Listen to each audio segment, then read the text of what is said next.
లోకంతా ఎత్తుకు ఎదిగాడు. మిత్రులారా,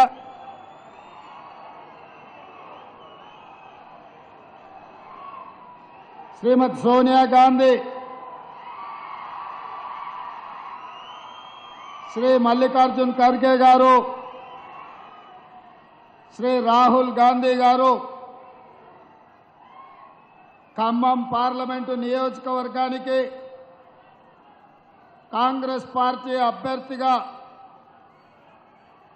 రామసాయం రఘురాం రెడ్డి గారిని ఈ ఎన్నికల బరిలో దించితే కొత్తగూడెం శాసన సభ్యులు కూనంనేని సాంబశివరావు గారి అధ్యక్షతన ఇంత పెద్ద ఎత్తున సమావేశాన్ని ఏర్పాటు చేసి ఎర్రటెండలో మాడు పగులుతున్న లెక్క చేయకుండా కాంగ్రెస్ పార్టీని ఎన్నికల్లో దేశంలోనే అత్యధిక మెజారిటీ ఇచ్చి ఈ ఖమ్మం గడ్డ మీద 3 రంగుల జెండా ఎగరేయడానికి ప్రాణ సమానులైన కాంగ్రెస్ పార్టీ కార్యకర్తలు, కమ్యూనిస్టు సోదరులు వేలాదిగా తరలి వచ్చి ఆశీర్వదించినందుకు మీకు అందరికీ మనస్ఫూర్తిగా ధన్యవాదాలు, కృతజ్ఞతలు. మిత్రులారా, ఈరోజు రామసాయం రఘురాం రెడ్డి గారికి అండగా నిలబడడానికి మా మిత్రులు ఉప ముఖ్యమంత్రి వర్యులు భట్టి విక్రమార్క గారు, మా సహచర మంత్రివర్యులు తుమ్మల నాగేశ్వరరావు గారు, మా సోదరుడు మంత్రివర్యులు పొంగులేటి శ్రీనివాసరెడ్డి గారు,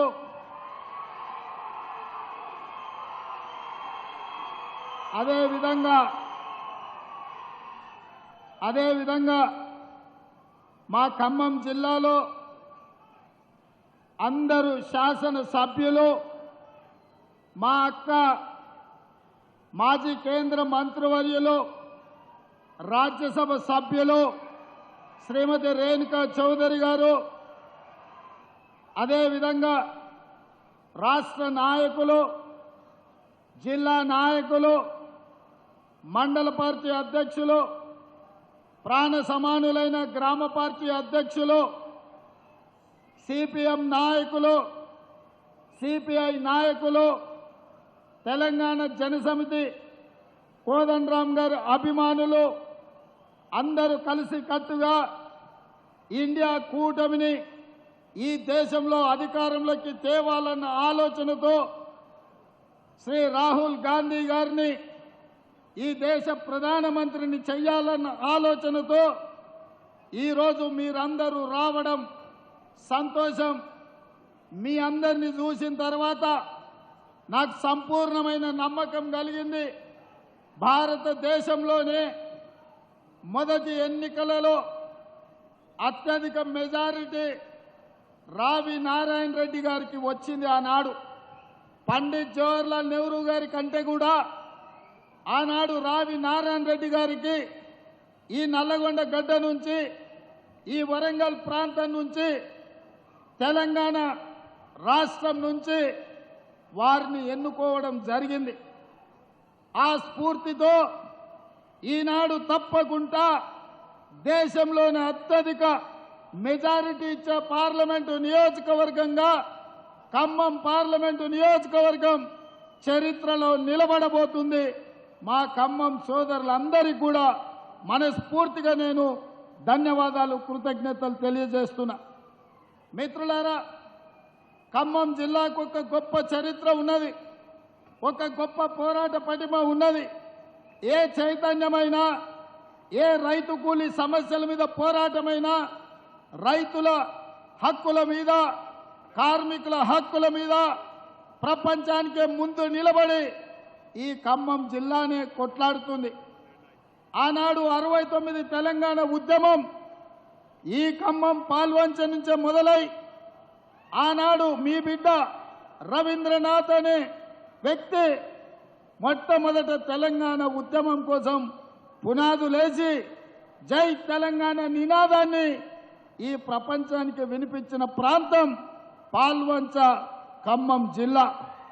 ఈనాడు మీరిచ్చిన స్ఫూర్తి, మీరు చేసిన పోరాటం ఇవాళ తెలంగాణ రాష్ట్రం ఏర్పడ్డది. ఏర్పడ్డ తెలంగాణ రాష్ట్రంలో నేను నిశితంగా గమనిస్తున్న ఖమ్మం జిల్లాను 2014, 2018, 2023 మూడు ఎన్నికల్ని నిశితంగా గమనిస్తే ఈ ప్రాంత ప్రజలు ఎంత చైతన్యవంతులో, ఎంత విలక్షణమైన తీర్పిస్తారో, ఒక మనిషిని దుర్మార్గుడు, దుష్ట ఆలోచన ఉన్నవాడని అందరికంటే ముందు ఎట్లా పసిగడతారో మిమ్మల్ని చూసి నేర్చుకోవాల్సిన అవసరం ఉన్నది. 2014లో బీఆర్ఎస్ పార్టీకి ఒకటే సీట్ ఇచ్చిండ్రు, 9 సీట్లు ప్రతిపక్షాలకు ఇచ్చిండ్రు. 2018లో బీఆర్ఎస్కు ఒకే ఒక సీట్ ఇచ్చిండ్రు. ఇప్పుడు కూడా మీరొక సీట్ ఇచ్చినా మళ్ళీ మీరందరూ ఆ మిత్రుని కూడా ఈరోజు ఇండియా కూటమిలో చేర్పించి రఘురామరెడ్డి గారి గెలుపు కోసం వారు కూడా మనతో కలిసిందంటే, ఏ రోజు కూడా ఈ ఖమ్మం జిల్లా నయవంచన, నక్క చిత్తుల, మాటకు ముందు అబద్ధంతోనే మొదలు పెట్టే కాలకూట విషం కల్వకుంట్ల చంద్రశేఖరరావును మీరు ముందే పసిగట్టి బండకేసి కొట్టి ఖమ్మంలో 100 మీటర్ల గోతి తీసి పాతి పెట్టింది ఈ ఖమ్మం జిల్లా అని నేను చెప్పదలుచుకున్నా. అందుకే మిత్రులారా, మీ చైతన్యం, మీ పోరాటం, మీ పట్టుదల మిగతా తెలంగాణ ప్రాంతానికి ఆదర్శం. మా మిత్రుడు బట్టి విక్రమార్క గారితో నేను అప్పుడప్పుడు అంటుంటా, నవ్వుకుంటా, అయ్యా నాయన ఎవరితోనైనా పెట్టుకోవచ్చు కానీ మీ ఖమ్మం జిల్లా వాళ్ళతో పెట్టుకోవద్దు.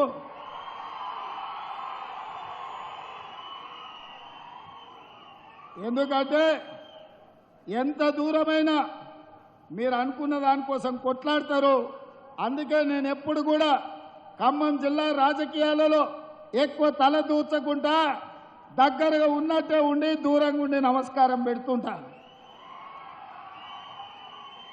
ఆనాడు వైఎస్ రాజశేఖర రెడ్డి గారు ముఖ్యమంత్రిగా ఉన్నప్పుడు కూడా ఢిల్లీ పెద్దలు చెప్పిండ్రు, ఉమ్మడి రాష్ట్రంలో 23 జిల్లాలు ఉంటే నువ్వు 22 జిల్లాలకే ముఖ్యమంత్రివి, ఖమ్మం జిల్లాలో మాత్రం ప్రతి కాంగ్రెస్ పార్టీ కార్యకర్త ఒక ముఖ్యమంత్రి ఉంటాడు, వాళ్ళ సమస్యల మీద వాళ్ళే కొట్లాడుకుంటారు, వాళ్ళకు వాళ్ళే నాయకత్వం వహించుకుంటారు, వాళ్ళకు వాళ్ళే పార్టీని గెలిపించుకుంటారు. మనం వాళ్ళకు సహకరించాలి తప్ప మనం వాళ్ళ విషయంలో ఎక్కువ కలగజేసుకోవద్దని ఆనాడు వైఎస్ రాజశేఖర రెడ్డి గారికి చెప్పింది ఈనాటికి నాకు గుర్తుంది. ఎందుకంటే నేను ఒకసారి కాంగ్రెస్లో చేరిన తర్వాత ఢిల్లీలో పెద్దల్ని అహ్మద్ పటేల్ గారిని కలవడానికి పోయినప్పుడు నాకు ఈ విషయాన్ని గుర్తు చేసింది. అందుకే మిత్రులారా, ఈ ఖమ్మం జిల్లా చైతన్యవంతమైన జిల్లా, ఈ ఖమ్మం జిల్లా దేశ రాజకీయాలకు ఒక దిక్సూచి, రాబోయే మార్పును, జరగబోయే పరిణామాలను ముందుగానే గుర్తించి ఈ దేశ ప్రజలకు ఏది మంచిదో ఆ రకమైన నిర్ణయం చేయడంలో మీరందరూ కూడా దిట్ట. అందుకే మిత్రులారా, నిన్నగాక మొన్న చంద్రశేఖరరావు వచ్చిపోయిన మీ దగ్గరికి, ఆయన పాపం నామ నాగేశ్వరరావు గారిని బకర చేయడానికి, ఆయన చెవులో పువ్వు పెట్టడానికి ఆయన చెప్తున్నాడు, వచ్చేది సంకీర్ణమే, సంకీర్ణంలో నామ నాగేశ్వరరావు గారిని మంత్రిని చేస్తా అని. నేను అడుగుతున్న, ఏ సంకీర్ణంలో చేరుతావు? మా కాంగ్రెస్ పార్టీ ఆ ఇంటి మీద కాకిని ఇంటి మీద కూడా వాళ్ళనియదు, మా కార్యకర్తలు ఊరుకోరు. టీఆర్ఎస్ కాకి కాంగ్రెస్ ఇంటి మీద వాళ్తే అక్కడికక్కడనే మా కార్యకర్తలు కాల్ చేస్తారు. ఇక మిగిలింది బీజేపీ కదా, నువ్వు చేరబోయేది బీజేపీలనే కదా చంద్రశేఖరరావు, మేము అదే కదా చెప్పింది, మొదటి నుంచి మేము చెప్తున్నది, మొదటి నుంచి నువ్వు ఆచరిస్తున్నది. 2014 నుంచి 2023 వరకు 9.5 సంవత్సరాలు చంద్రశేఖరరావు రైతు వ్యతిరేక నల్ల చట్టాలు వచ్చినప్పుడు, నోట్ల రద్దు చేసినప్పుడు, జీఎస్టీ బిల్లును తీసుకొచ్చినప్పుడు, ట్రిపుల్ తలాక్ చట్టాన్ని చేసినప్పుడు, సిటిజన్ అమెండ్మెంట్ యాక్ట్ను పొందుపరిచినప్పుడు, యూనిఫామ్ సివిల్ కోడ్ తెచ్చినప్పుడు, ప్రతి సందర్భంలో ఇక్కడ కారు గుర్తు మీద ఓట్లు వేయించుకొని ఢిల్లీలో కమలం గుర్తుకు తాకట్టు పెట్టిన చరిత్ర చంద్రశేఖర్ రావుది. ఇవాళ కూడా ఈ తెలంగాణలో గూడు పుటాని జరుగుతుంది. అంతర్గతంగా ఒక అవగాహనతోటి కాంగ్రెస్ పార్టీని గెలవకుండా అడ్డుకోవాలని బీజేపీ బీఆర్ఎస్ ఈరోజు కుట్రలు చేస్తున్నారు. ఈ కుట్రల్ని తిప్పికొట్టాల్సిన బాధ్యత ఖమ్మం మహబూబాబాద్ పార్లమెంట్ నియోజకవర్గ కార్యకర్తల మీద ఉన్నది. అందుకే మిత్రులారా, కేటీఆర్ చెప్తున్నాడు కారు కొంచెం ఖరాబ్ అయి కార్ఖానకు పోయింది మళ్ళీ వస్తుందని. నేను చెప్పదలుచుకున్నా బీఆర్ఎస్ నాయకులకు, కారు ఖరాబ్ అయి కార్ఖానకు పోలే, కారు అనుంజడి కార్ఖానకు పోయింది. కార్ఖానా నుంచి ఇంకా ఇనుప సామాన్లోనికి పాత సామాన్లోనికి తూకం కింద కిలోల కింద తెగనమ్మాల్సిందే. మళ్ళా కారు రాదు, మీరు ఎన్నికల్లో గెలవరు. నామ నాగేశ్వరరావు గారికి నేను సూచన చేస్తున్నా, చంద్రశేఖరరావు మాటలు నమ్మి మోసపోవద్దు. నమ్మించి మోసం చేసుట్లా చంద్రశేఖరరావును మించినోడు లేడు, ఆ కుటుంబానితో పోటీ పడేటోడే లేడు. అందుకే మిత్రులారా, ఇవాళ చంద్రశేఖరరావు కథ అయిపోయింది. మన బోర్ల పడ్డాడు, బొక్కలు ఇరిగినాయి అసెంబ్లీ ఎన్నికలప్పుడు. ఇప్పుడు మిగిలింది పడగ. ఆ పడగ మీద కూడా ఒక దెబ్బ వేయండి, దాంతోనే ఆ కాలనాగు సమస్య తీరిపోతుందని మా మిత్రులకు చెప్తున్నా. ఇవాళ మిత్రులారా, మా ఖమ్మం జిల్లా నాయకులు మొన్న మధ్యలో కలిసినప్పుడు నేను అడిగిన మా దుర్గా ప్రసాద్ను, మా బ్రహ్మయ్యను, ఏమన్నా అంటే ఏముందన్నా చంద్రశేఖరరావును ఓడించినాం, ఇక మాకు పెద్దగా పనేం లేదని.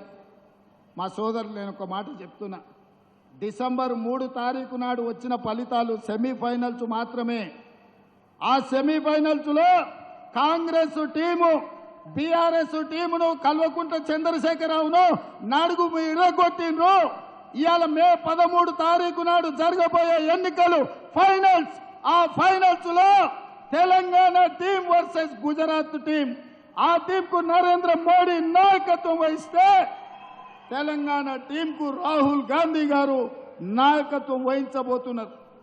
అందుకే మిత్రులారా, ఇవాళ మా తెలంగాణ 4 కోట్ల టీం మిత్రుల్ని, మెంబర్లని, సభ్యులని నేను అడుగుతున్నా, ఇవాళ గుజరాత్ను ఓడిద్దామా లేదా? గుజరాత్ను ఓడిద్దామా లేదా?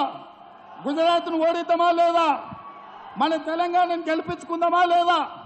ఫైనల్స్లో మనం గెలిచి ఛాంపియన్షిప్ మనం గుంజుకుందామా లేదా? మరి ఫైనల్స్లో మనం గెలవాలి అంటే ఖమ్మం జిల్లాలో, ఖమ్మం పార్లమెంట్లో రఘురామరెడ్డి గెలవాలి. మహబూబాబాద్ పార్లమెంటులో మిత్రుడు మాజీ మంత్రివర్యులు బలరాం నాయక్ గెలవాలి.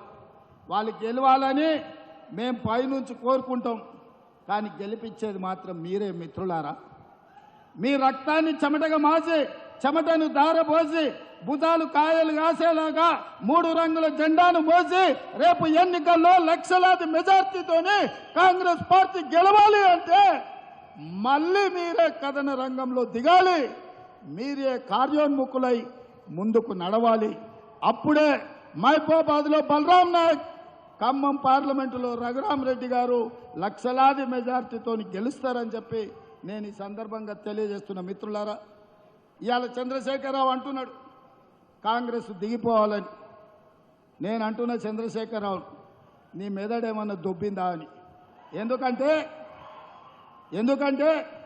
10 ఏళ్ళు ఈ దేశాన్ని పట్టి పీడించిండు నరేంద్ర మోడీ. 10 ఏళ్ళు ఈ రాష్ట్రాన్ని దోసుకున్నావు నువ్వు. ఈ దేశాన్ని పట్టి పీడించి ఆనాడు సోనియమ్మ తెలంగాణ రాష్ట్రంతో పాటు మీ ఖమ్మం జిల్లాలో బయ్యారంలో ఉక్కు కర్మాగారం ఇచ్చింది, వరంగల్ జిల్లాలో రైల్వే కోచ్ ఫ్యాక్టరీ ఇచ్చింది, రంగారెడ్డి జిల్లాలో ఐటీఐఆర్ కారిడార్ ఇచ్చింది, ఆదిలాబాద్ జిల్లాకు గిరిజన యూనివర్సిటీ ఇచ్చింది, నల్గొండ జిల్లాకు ఐఐటి ఇచ్చింది, మెదక్ జిల్లాకు ఐఐఎం ఇచ్చింది, మహబూబ్ నగర్ జిల్లాకు పాలమూరు రంగారెడ్డి ఎత్తిపోతల ప్రాజెక్టును ఇచ్చింది. వీటన్నిటిని కూడా పడావు పెట్టి పండబెట్టి తెలంగాణకు అన్యాయం చేసింది, తెలంగాణకు ద్రోహం చేసింది భారతీయ జనతా పార్టీ. మరి అట్లాంటి భారతీయ జనతా పార్టీ ఇవాళ ఎన్నికల్లో ఓట్లు అడుగుతున్నది. ఇదే కాదు, మన పార్లమెంటు బడ్జెట్ సమావేశాల సందర్భంగా నరేంద్ర మోడీ గారు తెలంగాణను అవమానించిండు. తెలంగాణ రాష్ట్ర ఏర్పాటు ప్రక్రియ తలుపులు మూసి కాంగ్రెస్ చేసింది. సోనియమ్మ తల్లిని చంపి బిడ్డను బతికించింది, తెలంగాణ రాష్ట్రం ఇచ్చిందని. నేను బీజేపీ నాయకులను అడుగుతున్నా, మీకేమైనా సిగ్గుందా? మళ్ళీ మా తెలంగాణకు వచ్చి సీట్లు అడగడానికి, ఓట్లు అడగడానికి. తెలంగాణ ఏమి ఇవ్వకపోను ఇవాళ తెలంగాణను అవమానించుకుంటూ మాట్లాడింది. అందుకే మిత్రులారా, ఇవాళ ఈడొకటి ఉన్నది. రగన్న తీసుకో, అదే సాంశీరావు అన్నప్పుడు నువ్వు ఒకటి తీసుకున్నా. మిత్రులారా, ఇవాళ ఇక్కడ చూడండి, మనం బయ్యారం ఉక్కు కర్మాగారం అడిగితే బీజేపీ మనకు గాడిద గుడ్డి ఇచ్చింది. మనం రైల్వే కోచ్ ఫ్యాక్టరీ వరంగల్కి అడిగితే బీజేపీ గాడిద గుడ్డి ఇచ్చింది. మనం ఐటీఐఆర్ కారిడార్ అడిగితే ఇవాళ బీజేపీ గాడిద గుడ్డి ఇచ్చింది. ఇవాళ IIIT గిరిజన యూనివర్సిటీ అడిగితే తెలంగాణకు గాడిద గుడ్డి ఇచ్చింది బీజేపీ. మరి నేను అడుగుతున్న మిత్రులారా, ఇవాళ తెలంగాణకు గాడిద గుడ్డి ఇచ్చిన బీజేపీకి మనం ఓటేద్దామా, కర్రు కాల్చి వాత పెడదామా? మీరు ఒక్కసారి చెప్పండి అని చెప్పి నేను అడుగుతున్నా. అదేవిధంగా ఇవాళ రైతు రుణమాఫీ గురించి, రైతు బంధు గురించి చంద్రశేఖరరావు మాట్లాడుతుండు.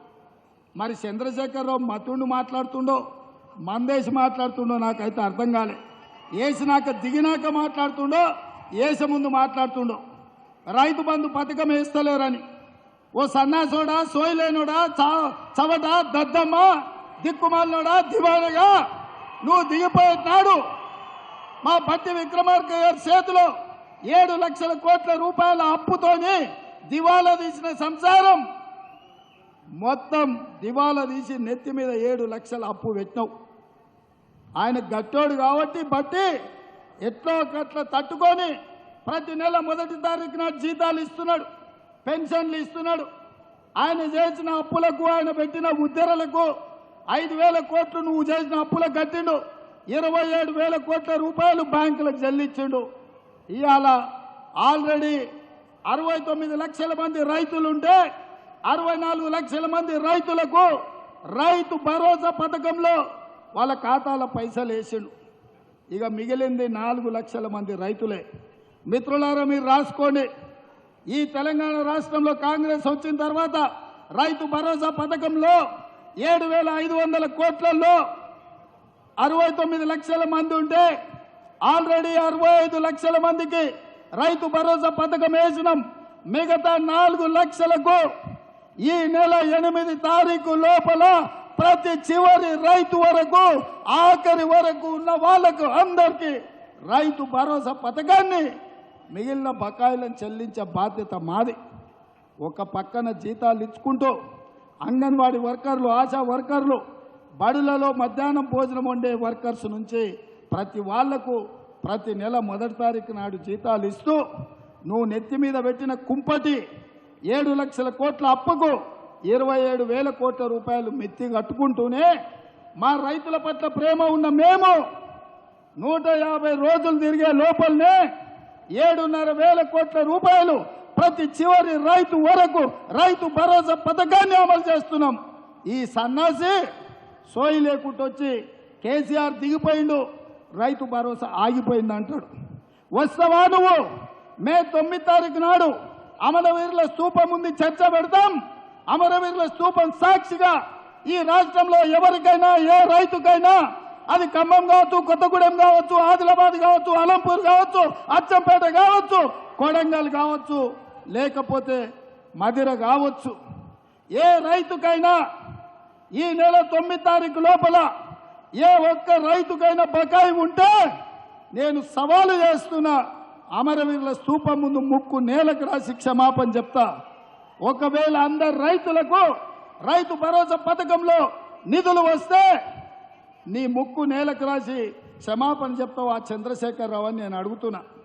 ఆయన సిగ్గులేనోడు, ముక్కు ఎట్లాగింత పొడుగుంది, రాస్తాడు. ఏంటంటే రాస్తే కొంచెం అరిగితే పోయేదే ఉందిలే, ఇంత పెద్దగా ఉందని.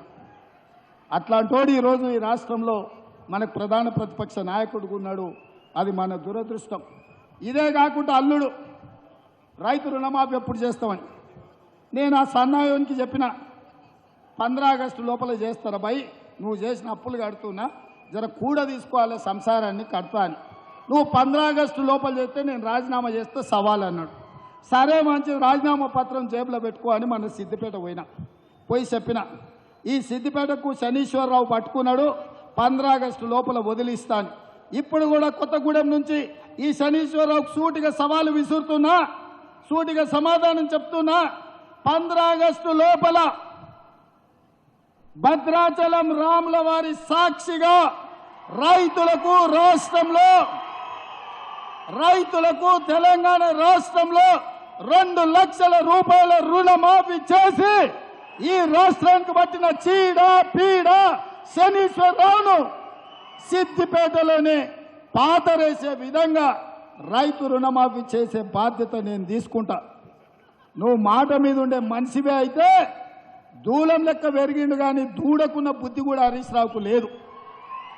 మొదట్లోటి చెప్పి మధ్యలో చోటు చెప్పి చివరికి పారిపోదామని ఎత్తుగడలు వేస్తున్నాడు. అందుకే తెలంగాణ రైతాంగానికి నేను మాట ఇస్తున్నా, 15 ఆగస్టు లోపల 2 లక్షల రూపాయల రైతు రుణమాఫీ చేసి మీ రుణం తీర్చుకునే బాధ్యత నాది, మా మిత్రుడు బట్టిది, మా మంత్రి తుమ్మల నాగేశ్వరరావు గారిది. వ్యవసాయం గురించి తుమ్మల గారికి ఎవరు చెప్పాల్సిన పని లేదు. ఆయననే సొంతంగా వ్యవసాయదారులు లుంగి కట్టుకొని వ్యవసాయం చేస్తాడు.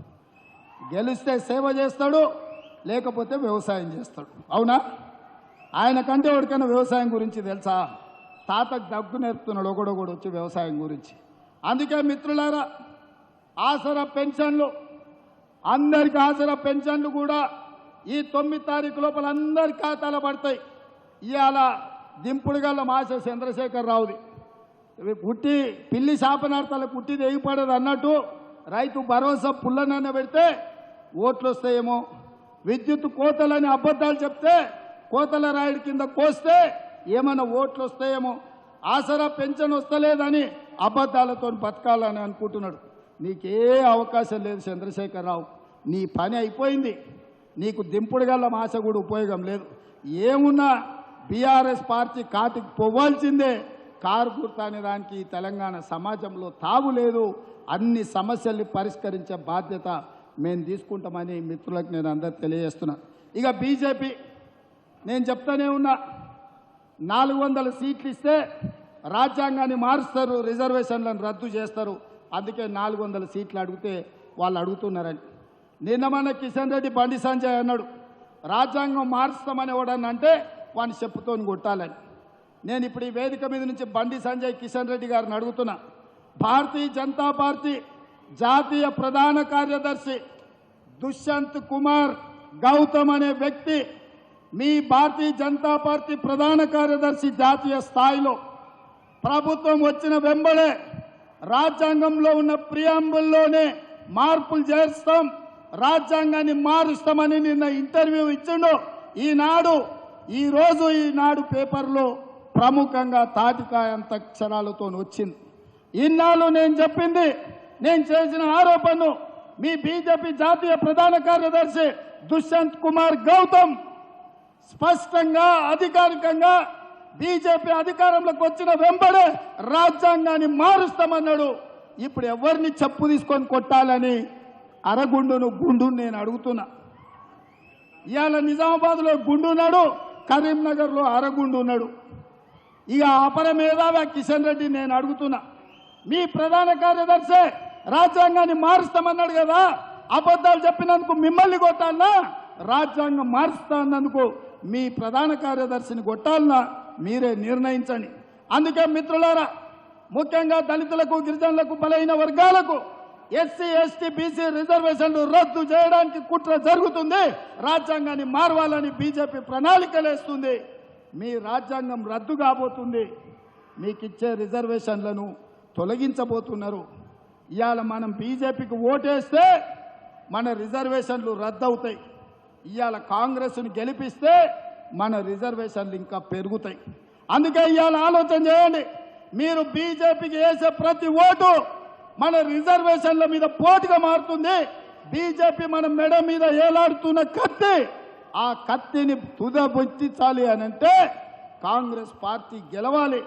మీరందరూ రాజ్యాంగాన్ని రక్షించుకోవడానికి రిజర్వేషన్లను కాపాడుకోవడానికి కాంగ్రెస్ పార్టీని గెలిపించడానికి సిద్ధంగా ఉన్నారు కదా ఉన్నారు కదా ఉన్నారు కదా ఉన్నారు కదా ఉన్నారు కదా ఇవాళ నేను 2 ప్రశ్నలు అడుగుతా తీసుకో బీజేపీ ఏమిచ్చిందంటే గాడిద గుడ్డ అని చెప్పాలి అది తీసుకో మోడీ ఏమిచ్చిండు అంటే గాడిద గుడ్డ అని మీరు అనాలి రెడీనా రెడీనా రెడీనా రెడీనా రెడీనా బీజేపీ ఏమిచ్చింది గట్టిగా అనాలరా నాయన మీరు ఖమ్మమోళ్ళు పెద్ద గొంతున్నోళ్ళు మీరు మోడీ ఏం తెచ్చిండు బీజేపీ ఏమిచ్చింది మోడీ ఏం తెచ్చిండు బీజేపీ ఏమిచ్చింది మోడీ ఏం తెచ్చిండు బీజేపీ ఏమిచ్చింది మోడీ ఏం తెచ్చిండు బీజేపీ ఏమిచ్చింది